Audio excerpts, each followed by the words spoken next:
Quando a quarta temporada de Overlord terminou, muita gente teve a sensação de que a história estava apenas começando. E isso não é exagero. Na verdade, os acontecimentos que vêm depois desse ponto podem mudar completamente tudo o que sabemos sobre Ainz e o futuro de Nazarick. A pergunta é simples. O que realmente acontece em Overlord depois da quarta temporada? Até aqui, Ainz Gon já conquistou territórios, destruiu exércitos e transformou o Reino Feiticeiro em uma das maiores potências do Novo Mundo. Mas, ao contrário do que muitos imaginam, esse não é o auge da história. É apenas o início de uma fase ainda mais ambiciosa. E a primeira pista está justamente no arco que muitos fãs ainda não viram no anime. O Reino Sagrado de Roble. O que aconteceu? Nos volumes 12 e 13 da Light Novel, adaptados em Overlord, The Sacred Kingdom, Ainz intervém em uma guerra contra Jaldabalt e acaba se tornando uma figura quase messiânica para personagens como Neya Baraja. Por que isso é importante? Porque sua influência deixa de ser apenas política e militar e passa a atingir também o campo ideológico e religioso. Consequência, Ainz começa a ser visto não apenas como um governante poderoso, mas como um símbolo capaz de inspirar devoção. E isso já amplia enormemente o alcance de Nazarick. Mas essa ainda não é a maior mudança. Existe outro arco que leva a história para uma direção completamente nova. A Terra dos Elfos. O que aconteceu?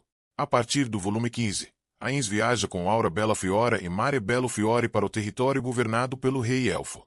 Por que isso é importante?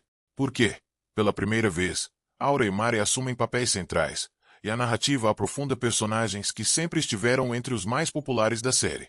Consequência, o mundo de Overlord continua se expandindo, enquanto novos inimigos e culturas entram em cena.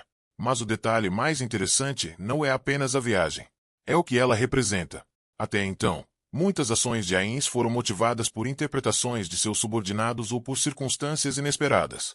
Na Terra dos Elfos, ele continua tentando agir como um líder perfeito, ao mesmo tempo em que enfrenta situações que testam sua capacidade de adaptação.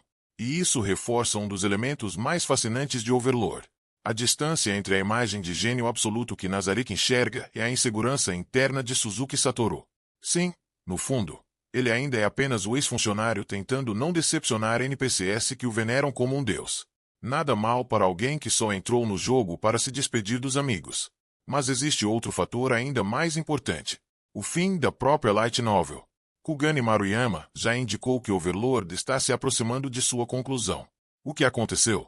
A obra caminha para seus volumes finais, o que significa que os conflitos atuais fazem parte da preparação para o encerramento definitivo da história. Por que isso é importante?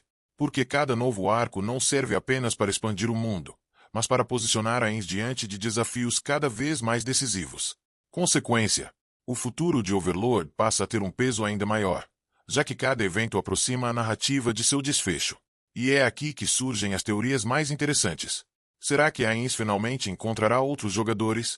Será que alguém no novo mundo descobrirá sua verdadeira insegurança? Será que Nazarick continuará unido até o fim? Ou será que o maior desafio será interno, e não externo? Essas perguntas se tornam cada vez mais relevantes à medida que a história avança. Porque Overlord nunca foi apenas sobre batalhas. A obra também trata de poder, interpretação, lealdade e das consequências de decisões tomadas por alguém que, muitas vezes, está improvisando. E isso nos leva ao verdadeiro futuro da série. Ainz continua acumulando influência. Nazarick continua expandindo sua presença. Novos reinos entram em cena. Personagens importantes ganham mais profundidade. E a escala da história se torna cada vez maior. Basicamente, o que começou como um jogador preso em um mundo desconhecido evoluiu para uma narrativa sobre alguém capaz de remodelar o destino de civilizações inteiras. E isso torna os próximos acontecimentos ainda mais fascinantes. No fim, o futuro de Overlord depois da quarta temporada é muito maior do que muitos imaginam. O Reino Sagrado amplia sua influência. A Terra dos Elfos aprofunda personagens centrais. As teorias sobre o final ganham força. E a história caminha para sua fase mais decisiva. Agora me diz, qual dessas possibilidades você acha mais interessante para o futuro de Overlord? Você acredita que Ainz continuará conquistando o mundo? Ou acha que o maior desafio ainda está escondido dentro de Nazarick?